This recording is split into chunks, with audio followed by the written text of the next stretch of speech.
सुंदर कांड का पाठ नित्य करे। बोले ये सुंदर कांड का पाठ नहीं, लंका कांड रोज पढ़ेगा।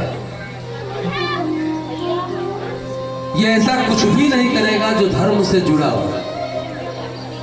और वह ब्राह्मण बहुत खतरनाक होता है जिसके साथ ऐसी घटना घट जाए। सात्विक ब्राह्मण अगर नास्तिक बनता है ना तो उसके टक्कर का कोई रहता नहीं। विचार करने लगे कैसे कल्याण होगा। फिर जो महंत जी थे उनके मन में ये भाव आया कि इसकी जो पत्नी है गर्भवती है और 10वां पुत्र होने वाला है इसको। प्रातः काल हुई और संतों के महंत जी ने कहा कि अजामिल, हमने तुम्हारे यहाँ भोजन किया है और भैया हम लोग जहाँ भोजन करते हैं वहाँ दक्षिणा लेते हैं, बिना दक्षिणा के भोजन नहीं करते। बोला अच्छा, ये आपका चिमटा तुम्मा लोटा ये हमने छोड़ा नहीं, यही हमारी दक्षिणा है महाराज। भूतों से पूत मांग रहे हो तुम।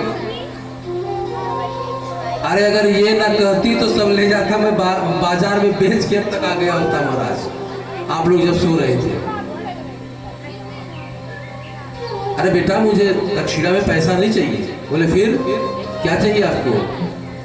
बोले कि आपकी जो पत्नी है वो गर्भवती है और 10वें महीने में उनको जो है एक पुत्र पुनः उत्पन्न होगा।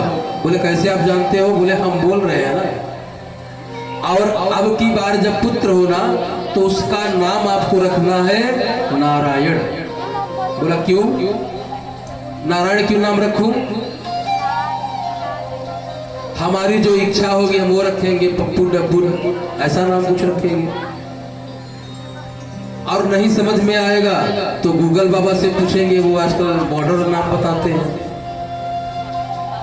ये पुराने नाम हम रखने वाले नहीं है महाराज। पत्नी ने कहा कि अगर कह रहे हैं महाराज जी तो नाम रखने में आपको क्या कष्ट है? अच्छा तुम कर रहे तो रख लेंगे।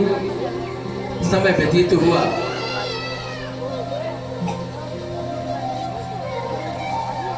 और उनको पुत्र प्राप्त हुआ और उसका नाम जो है नारायण रखा। कितना सुंदर उपाय सोचा संतों ने, सोचिए।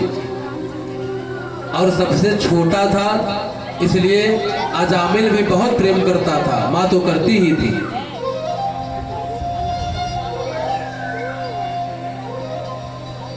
अपने समाज में एक व्यक्ति है, बड़े बेटे को पिताजी, छोटे को मां बहुत लाड करती है।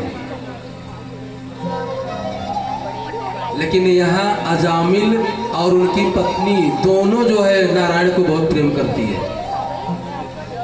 अब जो है अजामिल कोई भी कार्य करके आता, पूछता नारायण किधर है? अरे बेटा नारायण इधर आ जाओ, कुछ तुम्हारे लिए लाया हूँ। नारायण कहाँ जा रहे हो? ऐसा करके कम से कम जो है 100-200 बार एक दिन में नारायण का नाम तो लेने लगा। और जब प्रभु का नाम जपना प्रारंभ कर दिया तो इसके जितने पाप थे वो सब कटने शुरू हो गए। एक दिन सो रहा था,